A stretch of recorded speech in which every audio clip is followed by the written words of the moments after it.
ಯೇಸು ಕ್ರಿಸ್ತನ ಪರಿಶುದ್ಧ ನಾಮದಲ್ಲಿ ಈ ಕುಟುಂಬದವರು ಮತ್ತು ಸೇರಿ ಬಂದಿರುವ ನಿಮ್ಮೆಲ್ಲರಿಗೂ ನನ್ನ ವಂದನೆಗಳು. ಹಲ್ಲೆಲೂಯಾ. ದೇವರ ನಾಮ ಸ್ತೋತ್ರವಾಗಲಿ. ಆ ಕಡೆ ಈ ಕಡೆ ನೋಡ್ತಾ ಇದ್ದೀರಿ, ಒಬ್ಬರೇ ಹೇಳಿದರು ದೇವರ ನಾಮಕ್ಕೆ ಸ್ತೋತ್ರವಾಗಲಿ ಅಂತ. ಎಂಥ ಮಾತಿದ್ರು, ನೀವು ಎಲ್ಲ ಆಮೇನ್ ಅಂತ ಹೇಳ್ಬೇಕು. ದೇವರ ನಾಮ ಸ್ತೋತ್ರವಾಗಲಿ. ಆಮೇಲೆ ಹಲ್ಲೆಲೂಯಾ ಅಂದಾಗ ಬಲಗೈ ಎತ್ತಿ ಎಲ್ಲರೂ ಒಂದೇ ಸಾರಿ ಹೇಳಬೇಕು.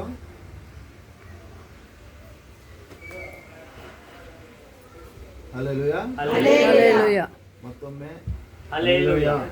ದೇವರ ನಾಮಕ್ಕೆ ಸ್ತೋತ್ರವಾಗಲಿ. ಯೇಸು ಕ್ರಿಸ್ತನ ಪರಿಶುದ್ಧ ನಾಮದಲ್ಲಿ ನಿಮ್ಮೆಲ್ಲರಿಗೂ ವಂದನೆಗಳು.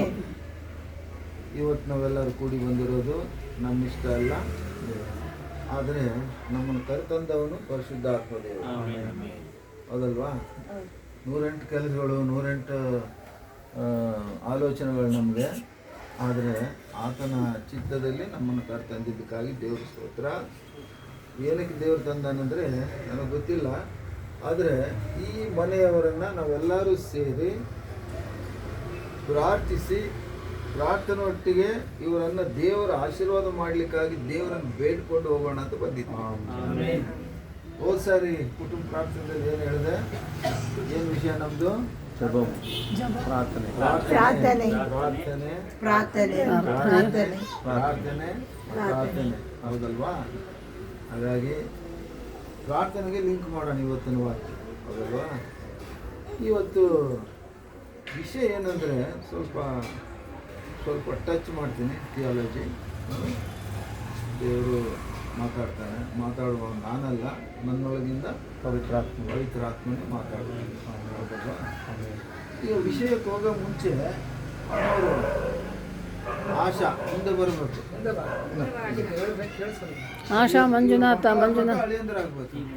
ಇವರಿಬ್ರು ಅಳಿಯಂದ್ರ ಅತ್ತೆನೇ ದಾರಿ ಕೊಡ್ಬೇಕು.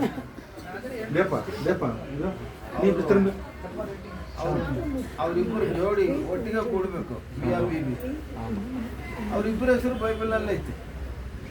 ಆಶಾ ಬೈಬಲಲ್ಲೇ ಐತೆ, ಮಂಜುನಾಥ ಅರ್ಧ ಐತೆ. ನಾದನ್ನ ಇದ್ದಾನೆ, ಮಂಜು ಇಲ್ಲ. ಮಂಜುನಾಥ ಪೂರ ಬರಬೇಕು ಅಂದರೆ ನನಗೆ ಗೊತ್ತಿಲ್ಲ, ಅರ್ಧ ಕಾಣಿಸ್ತತೆ. ಹೌದಾ? ದೇವ್ರ ಸ್ತೋತ್ರವಾಗಲಿ. ಮಂಜುನಾಥ ಕೂಡ ಸಂಪೂರ್ಣ ದೇವ್ರನ್ನ ಅರ್ಥ ಮಾಡಿಕೊಂಡ್ರೆ ಬಂದಂಗೆ. ದೇವ್ರ ವಾಕ್ಯ ಏನು ಹೇಳ್ತದಂದರೆ, ಪರಲೋಕ ಎಲ್ಲೈತೆ, ನಿತ್ಯ ಜೀವ ಎಲ್ಲ ಐತೆ ಅಂತಂದರೆ ಯೇಸು ಕ್ರಿಸ್ತನ ನಾಮವನ್ನು ಅರಿತರೆ ತಿಳ್ಕೊಂಡ್ರೆ ಅದೇ ನಿತ್ಯ ಜೀವ. ಬೇರೆ ಏನು ಮಾಡೋದು ಬೇಕಾಗಿಲ್ಲ. ಯೇಸು ಕ್ರಿಸ್ತನ ಕಂಡುಕೊಳ್ಳುವುದೇ ಪರಲೋಕ. ಪರಲೋಕ ಅಂದ್ರೆ ಏನಂದರೆ, ಪರಲೋಕ ಅಂದ್ರೂ ಅದೇ, ಮೋಕ್ಷ ಅಂದ್ರೂ ಅದೇ, ಸ್ವರ್ಗ ಅಂದ್ರೂ ಅದೇ, ದೇವಲೋಕ ಅಂದ್ರೂ ಅದೇ, ಹೌದಲ್ವಾ? ಮನುಷ್ಯ ಸಂಪೂರ್ಣತೆ ಯಾವಾಗ ಬರ್ತದಂದರೆ, ಹುಟ್ಟಿದಾಗಿಂದ ಜೀವನ ಜೀವಿಸಿ, ಅಂದರೆ ಜನ್ಮ ಮರಣ ಈ ಮಧ್ಯದಲ್ಲಿರೋದು ಜೀವನ. ಒಪ್ತೀರಾ? ಜೀವನ ಅಂದ್ರೆ ಏನು ಅಂದರೆ, ಹುಟ್ಟಿದಾಗಿಂದ ಸಾಯೋ ತನಕ ನಾವೇನು ಬದುಕ್ತೀವಲ್ಲ ಅದೇ ಜೀವನ. ಈ ಜೀವನದಲ್ಲಿ ಎಷ್ಟರ ಮಟ್ಟಿಗೆ ನಾವು ದೇವ್ರನ್ನ ಕಂಡುಕೊಂಡಿದ್ದೀವಿ, ದೇವರ ಹತ್ತಿರ ಆಗಿದ್ದೀವಿ. ದೇವ್ರು ನೋಡಿದರೆ ಒಳ್ಳೆಯವನು ಮಾಡಿದ, ಒಳ್ಳೆಯ ಮಾಡುವ ದೇವರೇ ಅಲ್ವಾ? ಏನು, ನಾನು ಸುಖವಾಗಿ ಬಾಳಬೇಕೆಂದು ನನ್ನನ್ನು ಸೃಷ್ಟಿ ಮಾಡಿದ್ದಾನೆ ದೇವರು. ನೀವು ಸುಖವಾಗಿ ಬಾಳಬೇಕು, ಎಲ್ಲರೂ ಸುಖವಾಗಿ ಬಾಳಬೇಕು ಅಂತೇಳಿನೇ ದೇವರು ನಮ್ಮನ್ನು ಸೃಷ್ಟಿ ಮಾಡಿ, ಮತ್ತೆ ಆತನ ಏನು ಹೇಳ್ತಾ ಇದ್ದಾನೆ, ನಮ್ಮ ಹೆಸರು ಹಿಡಿದು ಕರಿತಾವನಂತೆ. ಏನೋ, ಆತನನ್ನು ನಾವು ಸ್ತುತಿ ಮಾಡಬೇಕು, ಪ್ರಾರ್ಥನೆ ಮಾಡಬೇಕು, ಸ್ತುತಿ ಮಾಡಬೇಕು, ಆರಾಧನೆ ಮಾಡಬೇಕು. ಹಾಡು ಕೂಡ ಹಾಡಿದ್ವಿ. ಏನು, ನಾನು ಸುಖವಾಗಿ ಬಾಳಬೇಕೆಂದು ನನ್ನನ್ನು ಸೃಷ್ಟಿ ಮಾಡಿದೆ, ನಾನು ನಿನ್ನ ಸ್ತುತಿಸಬೇಕೆಂದು ಹೆಸರಿಡಿದು ನೀ ಕರೆದೆ. ನಾವು ಸುಖವಾಗಿ ಬಾಳಬೇಕು ಅಂತ, ಯಾವತ್ತೂ ಕೂಡ ಸುಖವಾಗಿ ಬಾಳಬೇಕು. ಸುಖವಾಗಿ ಬಾಳಬೇಕು ಅಂದರೆ ಅದಕ್ಕೆ ಏನು ಬೇಕು? ಏನೂ ಬೇಕಾಗಿಲ್ಲ. ಏನೋ ಒಂದು ಗುಡ್ಡ ತಂದು ಕೊಡೋದು ಬೇಕಾಗಿಲ್ಲ, ತಗೊಳ್ಳೋದು ಬೇಕಾಗಿಲ್ಲ. ನಿಜ ದೇವರು ಯಾರು, ಸತ್ಯ ದೇವರು ಯಾರು, ರಕ್ಷಕನಂತ ದೇವರು ಯಾರು, ರಕ್ಷಣೆ ಕೊಡುವಂತ ದೇವರು ಯಾರು, ಈ ಲೋಕಕ್ಕೆ ರಕ್ಷಣೆ ಕೊಡುವಂತ ದೇವರು ಯಾರಾದ್ರೂ ಇದ್ದಾರಾ, ಅದನ್ನು ನಾವು ಕಂಡುಕೊಳ್ಬೇಕು. ಅದು ಕಂಡುಕೊಳ್ಬೇಕಂದ್ರೆ ಒಂದು ಮಾತು. ಈಗ ಇವತ್ತಿನ ಸೈನ್ಸ್ ಮಕ್ಕಳಿಗೆಲ್ಲರಿಗೂ ಗೊತ್ತು. ಸೈನ್ಸ್ ಅಂದರೆ ಸೈನ್ಸ್ ಯಾವ್ದ ಮೇಲೆ ಆಧಾರ ಪಟ್ಟಿದೆ ಅಂದರೆ ಹೀಟು, ಲೈಟು, ಸೌಂಡು. ಹೌದ್ರಾ? ಮಕ್ಕಳೇ ಓದಿತೀರಿ ನೀವು, ಹೀಟು, ಲೈಟು, ಸೌಂಡ್. ಹೌದಾ? ಈಗ ಬೆಂಕಿ ತೆಗೆದುಕೊಂಡು ಹೋಗಿ ನೀವು ಬೊಂಬೈಗೆ ಹೋಗಿ ಇದೇನಂದ್ರೆ ಏನು ಹೇಳ್ತಾರೆ? ಬೆಂಕಿನೇ ಅಂತಾರೆ. ಮೆಡ್ರಾಸ್ಗೆ ಹೋಗಿ, ಚೆನ್ನೈಗೆ ಹೋಗಿ ಕೇಳಿದ್ರೆ ಏನಂತಾರೆ? ಬೆಂಕಿ. ಬೆಂಕಿ ತೋರಿಸಿದ್ ಏನಂದ್ರೆ ಏನ್ ಹೇಳ್ತಾರೆ? ಹೇಳ್ಬೇಕು, ಹೌದಲ್ವಾ? ನೀರು ತಗೊಂಡೋಗಿ ಕೇಳಿದ್ರೆ ಅಮೆರಿಕದಲ್ಲಿ ಏನಂತಾರೆ? ಜಪಾನಲ್ಲಿ ಕೇಳಿದ್ರೆ ಏನಂತಾರೆ? ನೀರೇ ಅಂತಾರೆ. ಹೌದಲ್ವಾ? ಈಗ ಸೂರ್ಯ ಬೆಳಿಗ್ಗೆ ಹುಟ್ಟತಾನಲ್ಲ, ಆ ಸೂರ್ಯ ಬೆಂಗಳೂರಲ್ಲಿ ಅದೇ ಸೂರ್ಯ ಹೇಳ್ತಾರೆ, ಜಪಾನಲ್ಲಿ ಅದೇ ಸೂರ್ಯ, ಯುರೋಪ್ನಲ್ಲಿ ಅದೇ ಸೂರ್ಯ, ಅಮೆರಿಕದಲ್ಲಿ ಕೂಡ ಅದೇ ಸೂರ್ಯ. ಅವನು ಯಾರಂದ್ರೆ ಏನು ಹೇಳ್ತಾರೆ? ಸೂರ್ಯನೇ ಅಂತಾರಲ್ಲ. ಹಾಗೆ ಯಾವುದೋ ಒಂದು ದೇವರನ್ನ ತೆಗೆದುಕೊಂಡು ಹೋಗಿ, ಇಲ್ಲಿರೋ ದೇವ್ರನ್ನ ತೆಗೆದುಕೊಂಡು ಹೋಗಿ ಜಪಾನಲ್ಲಿ ಇದು ದೇವ್ರಂತ ಹೇಳಿದ್ರೆ ಒಪ್ಪಬೇಕಲ್ಲ ಅವರು? ಒಪ್ಪಬೇಕಾ? ಒಪ್ತಾರಾ? ಒಪ್ಪಲ್ಲ. ಈಗ ನಮ್ದು ನಾಣ್ಯಗಳಿದಾವಲ್ಲ, ನಾಣ್ಯಗಳು, ರೂಪಾಯಿ ನಾಣ್ಯಗಳು, 10 ರೂಪಾಯಿದು, 20 ರೂಪಾಯಿ ಬರ್ತಾವಲ್ಲ, ನೀನು ತೆಗೆದುಕೊಂಡು ಪಾಕಿಸ್ತಾನ, ಪಕ್ಕ ದೇಶ ಪಾಕಿಸ್ತಾನಲ್ಲಿ ಕೊಟ್ರೆ ಅವ್ರು ಏನಂತಾರೆ? ಇಲ್ಲ, ನಡೆಯಂಗಿಲ್ಲ ಅಂತಾರೆ.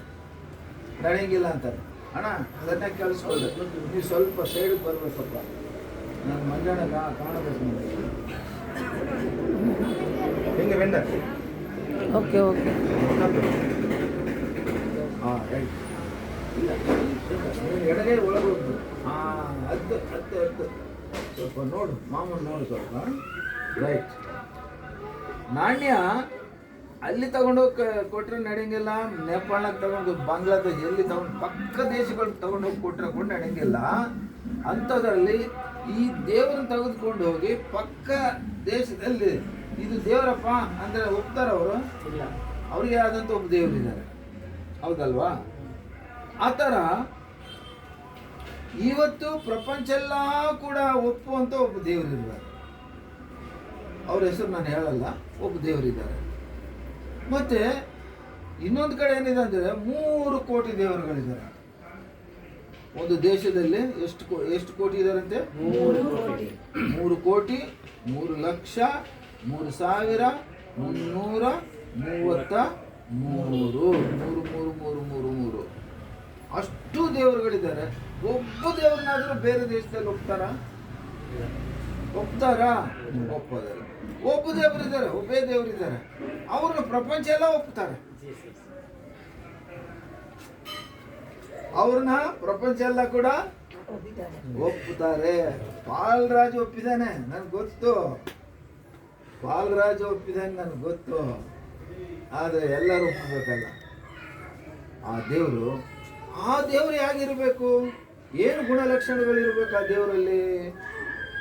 ಏನಂದ್ರೆ ವಾಕ್ಯವೇ ದೇವರು, ದೇವರೇ ವಾಕ್ಯ. ಎಲ್ಲರೂ ಹೇಳ್ಬೇಕು, ವಾಕ್ಯವೇ ದೇವರು, ದೇವರೇ ವಾಕ್ಯ. ನಮ್ಮ ದೇವ್ರು ಯಾರೀಗ? ವಾಕ್ಯ ಸ್ವರೂಪನ. ನಮ್ಮ ದೇವ್ರು ಯಾರು? ವಾಕ್ಯ ಸ್ವರೂಪ. ನಾವು ದೇವರನ್ನು ಕುಂದಿರಿಸಿ ಸೀರೆ ಕಟ್ಟೋದು, ನಗ ನಾಣ್ಯಗಳು, ಆಭರಣಗಳು ಹಾಕೋದು, ಅವೆಲ್ಲ ಮಾಡಬಾರ್ದು. ಆ ದೇವರುಗಳಲ್ಲ. ಆಮೇಲೆ ಫೋಟೋ ಹಾಕೋದು, ಅದು ದೇವರುಗಳಲ್ಲ. ದೇವ್ರ ವಾಕ್ಯ ಹೇಳ್ತದೆ, ದೇವ್ರನ್ನ ಗೊಂಬೆ ಮಾಡಿ ಕುಂದಿರ್ಸ್ತಾರೆ. ಮಣ್ಣಿನ ದೇವರು ಗೊಂಬೆ, ಕಟ್ಟಿಗೆ ಗೊಂಬೆ, ಆಮೇಲೆ ಹಿತ್ತಾಳಿ ರಾಗಿ ಗೊಂಬೆ, ಬೆಳ್ಳಿ ಗೊಂಬೆ, ಬಂಗಾರದ ಗೊಂಬೆ ಕೂಡ ಮಾಡಿ ದೇವ್ರನ್ನ ಮಾಡಿ ಕುಂದಿರ್ಸ್ತಾರೆ.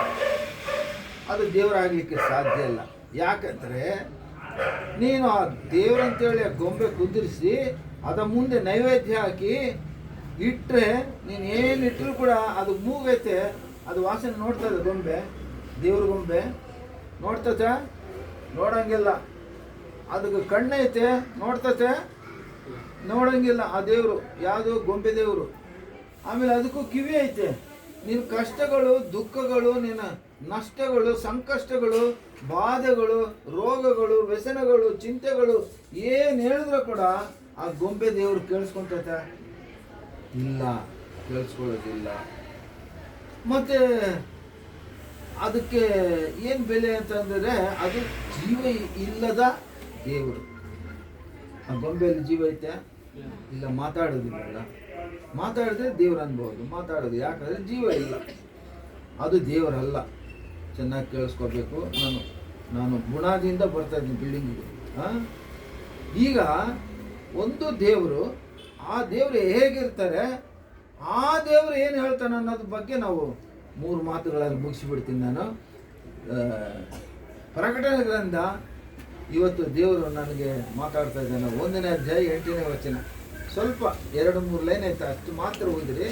ಪ್ರಕಟಣೆ ಕನ್ನಡದಲ್ಲಿ, ತಮಿಳಿನಲ್ಲಿ ಓದಿರಿ ದಯವಿಟ್ಟು. ಇಂಗ್ಲೀಷ್ ಇದ್ರೆ ಇಂಗ್ಲೀಷ್ ಓದ್ರಿ. ನಾನು ಆದಿಯು ಅಂತವು. ನಾನು ನೋಡಿ 1ನೇ ಮಾತು ಜ್ಞಾಪಕದಲ್ಲಿ ಇಟ್ಕೊಂಡು ಮಕ್ಕಳು ಕೇಳ್ತೀನಿ.